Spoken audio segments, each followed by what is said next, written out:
Thanks up, my guys, and welcome back to GearBlocks. This time, we're taking a look at the new bike we built, this bike in particular being the Magnum Blast. Now, that was a name created by the community in a little post that I made not too long ago.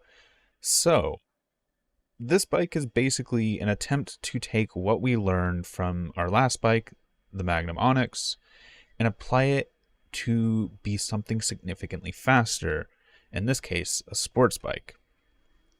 Now, I'm going to compare the two a little bit, but I really want to show off what this bike is capable of. A big thing to note, this is running a W4, so this is a part of where a lot of this power is coming from. In the original, we had a VR2, and essentially we took two of those engines, strapped them together to make a W4, that is going into a flywheel, which was something we had tried to do with the Magnum Onyx, but we couldn't quite get working. In this bike, it is a key component to how this bike functions. That goes back into a 2-speed transmission with a high-low. In this bike, you're actually using the low quite a lot, so actually shifting up and down is something you have to take into account while driving this new bike. And then that all goes back to the rear wheel. Like the last one, all of the steering is simply done through the geometry of the front end. Even though there is a torsion spring in here, it is simply doing some dampening work and it does not actually return the wheel to center. What returns the wheel to center is just the layout of everything. Now, while it may look like the wheel is behind the front forks, it is, but also it technically isn't. Because the actual pivot point of the front is along this line here, the forks are perfectly in line. That changes from our last bike, which had the wheel slightly in front, and that's due to the turning characteristics I was trying to achieve with this. In addition, while the forks are the same angle, if you actually come and look at the bike, because the rear is higher on the newer bike, the actual fork angle is slightly decreased simply by how high the bike sits. Now, this is also where I can show how much shorter the sports bike is in comparison. All of this comes together to create a bike that is quite fast, like significantly faster than our last attempt, while having so much better steering.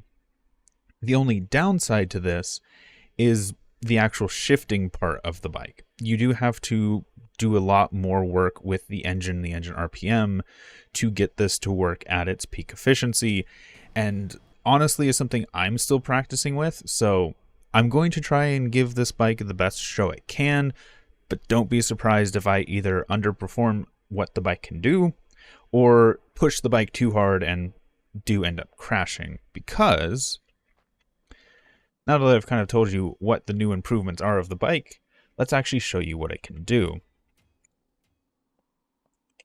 And I'm going to try and set this up in a similar way to how I drove the Onyx originally, in hopes to kind of put them side by side so you can actually see the level of improvement we were able to build with this bike.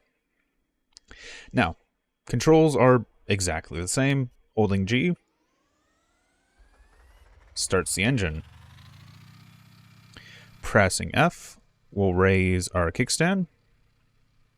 One thing to note with this one is actually here on our dash, we do have a little light that indicates if the kickstand is up or not, because I personally prefer actually driving this in first person. Now, H is our headlight. We get a headlight and we get a little dash light that lights up our mile per hour RPM so we can actually see when it's dark. And we have a little shift indicator because it is important to actually shift with this bike. Something you'll hear is whenever I shift, the engine revs slightly, and that's actually a part of downshifting. It's done automatically to try and help rev match the engine, because when you do downshift, you will lose a lot of speed and a lot of RPM just because of how things are set up in this bike. And you do have to accelerate after shifting to try and build up some of the stability that comes from that flywheel. So let's get ourselves started. We do have our kickstand up, accelerate, And once we hit 25 or 20, we should be stable enough to, yes, not hit that wall. Good. It doesn't help that we were in second gear that entire time. Don't mind that. Now we're actually going. First gear will get us up to 62 miles an hour before we shift. But when we come up to this turn, we will have to downshift. And you downshift by holding brake, hitting shift. That was a really bad shift. And for these slower turns, you can lean into the turn and kind of just control it using your acceleration. Now, I'm doing this at 39, but you can go significantly faster around that corner. I've actually taken that one around 50, 55 before. Now that we're back up, get some speed. And for fast turns, you just lean. There's really not much more to it. You can let off the acceleration or use the brake to help assist you.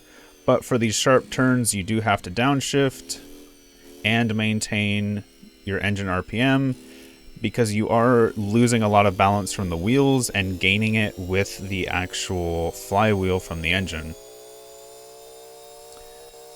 Now, kind of explaining that turning, I do want to actually go back to the start line and see how hard I can push this bike because I did a really bad job showing it. All right, 3, 2, 1, go.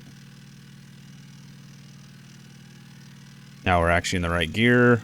We should accelerate significantly faster.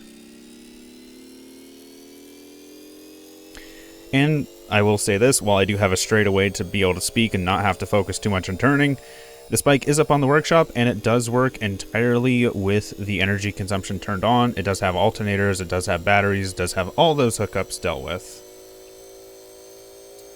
And first turn, brakes, downshift. A little bit more. There we go.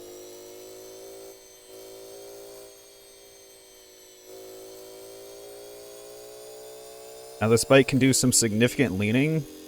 It's actually a little bit more than 45. So what I like to do is I like to use the edge of this windscreen as my 45 marker.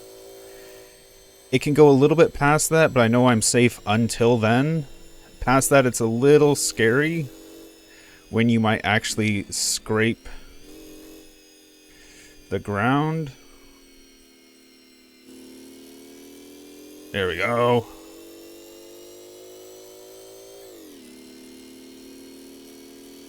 And unlike my previous bike, which is top speed was 69, this bike's top speed is 111, and you can reach that in this course. I've done it like twice. It's a little hard because you really have to get these corners correct.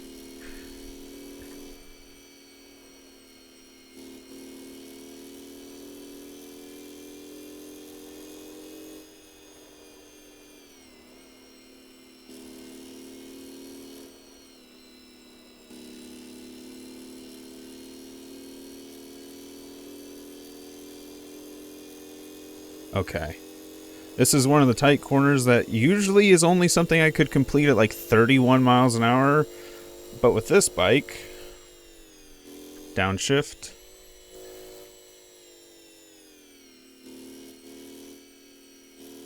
$36, $37, $42. We can take it significantly faster, all because of the steering improvements. Downshift.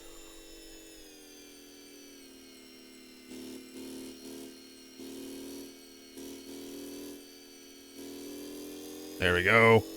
And like the previous bike, as you accelerate, it does want to lean the bike up, so you may have to lean more into the curve as you're coming around it. 73, 74, 75, 77. Come on. And this is one of the scariest corners coming up. It's that really tight S-curve, and I'm going to take it nice and slow. Downshift. And you do have to use downshifting for a bit of your braking as well. It's just the way this bike works. Little bit of RPM for that flywheel, and we're good. Out of the corner.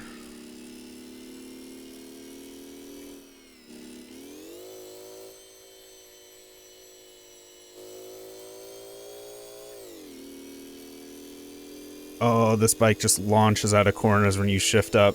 If you have enough speed in that flywheel, it will just launch, and it's lovely.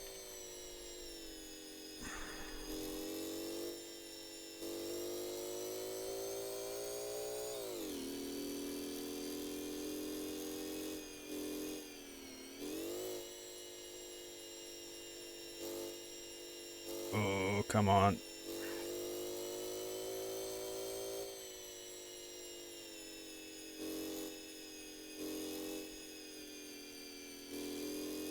Don't be bucking like that. I know you're good.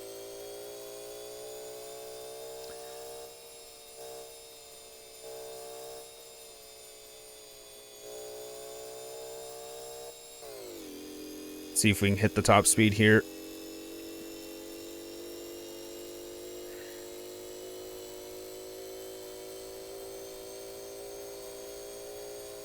Off the dirt we go. 104, 105, 106, 107. Nope, not gonna get it. Need to slow down.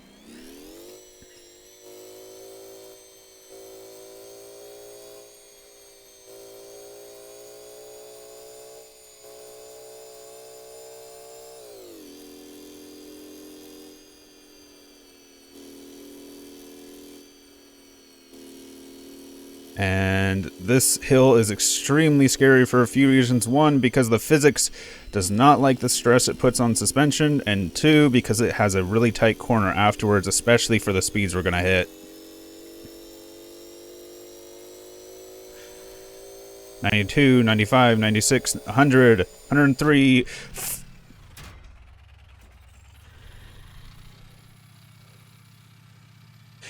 That scared me so hard. And that's what I was saying about sometimes the physics just does not like the stress on suspension. I don't know what's causing this. I have tuned and I have tuned. Let's try that again. Giving this another go. See how it holds up this time.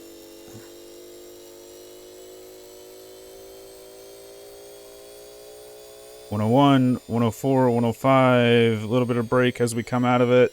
Hey, suspension held up this time. Don't mind that wobble, it's fine.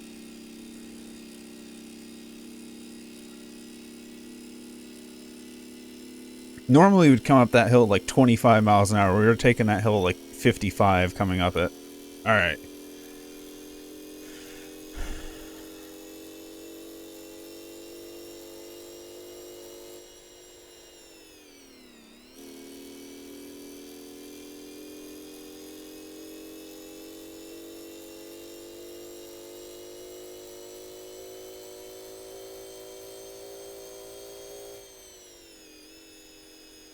It's kind of weird with actually the way the flywheel on this one works. I'm a little more confident.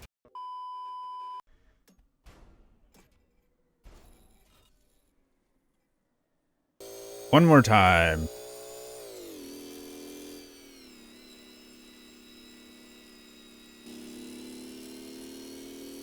I took that corner too slow last time. That's what it was. Downshift. Make sure I have engine rev high. Corner. Clean. Good. Okay.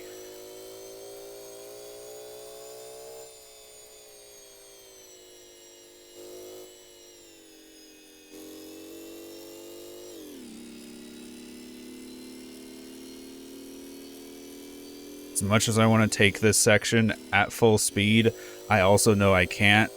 I love these corners down here at the bottom of the hill, but they are so unstable. Come on. I'm gonna do as best as I can. I should be able to hit like 80 through here.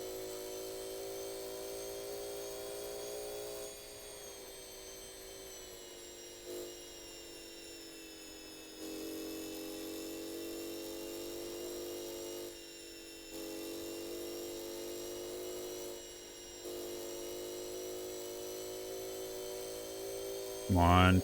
Let's see if we can hit our high speed too.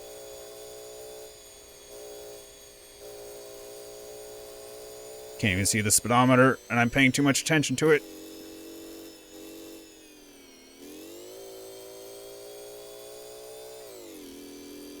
There we go. Full lap, not the best. Could have done better. But I am happy with that. So, this bike has been a blast to build. It's been a whole lot of fun to race. Sometimes things don't go as expected. It is starting to push the limits of what I have the skill as a driver to do. So with that being said, I think I'm going to end it here. Thanks for stopping by. Thanks for sticking around. And until next time, peace.